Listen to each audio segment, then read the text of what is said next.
Il race-off del campionato europeo 2023 sta per andare in scena. Si sfidano due femmine con il numero 1 Achela Palferm, guidata da Antonio Di Nardo, allenata da Gennaro Casillo e di proprietà del signor Francesco Paolo Caruso, con il numero 2 Bonneville Gifont, Antonio Simioli in Salchi. Il training è quello di Alessandro Gocciadoro, la proprietà della scuderia Pachino Orsis. Mancano 300 metri al via. L'autostart accelera. 200 metri.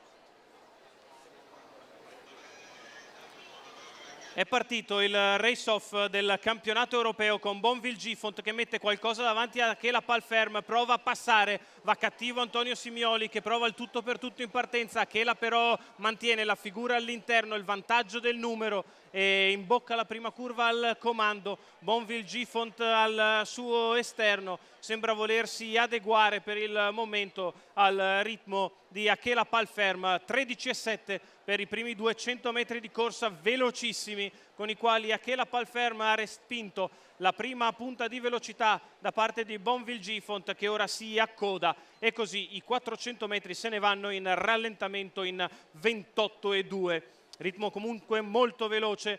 Sulla curva di sinistra ora Antonio Di Nardo rallenta ulteriormente il ritmo. Bonneville Gifont rimane lì nella sua scia, i primi 600 se ne vanno in 44,8 con una frazione ovviamente tattica in 16,5.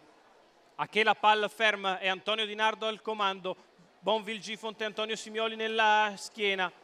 Attende ovviamente il momento che riterrà più propizio Antonio Simioli per muovere al largo e ritornare all'attacco di Achela Palferm, che si è concessa un 32,1 di secondo quarto di gara.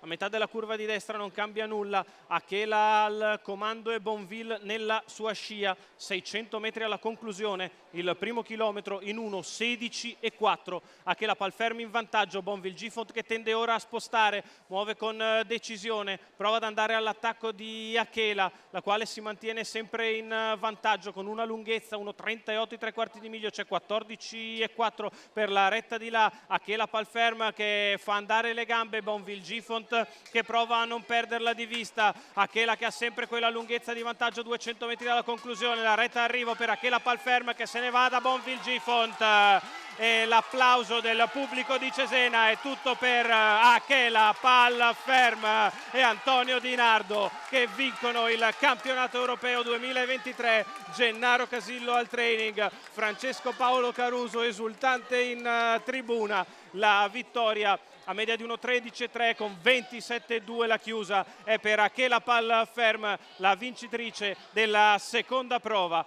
Vince il campionato europeo Antonio Di Nardo che aizza le folle, il pubblico festante. La vittoria di Achela Palferm, Antonio Di Nardo, Gennaro Casillo, Francesco Paolo Caruso, tutti quanti da andare a salutare in premiazione per la chiusura di questa stagione fantastica dall'Ippodromo del Savio. Nicole.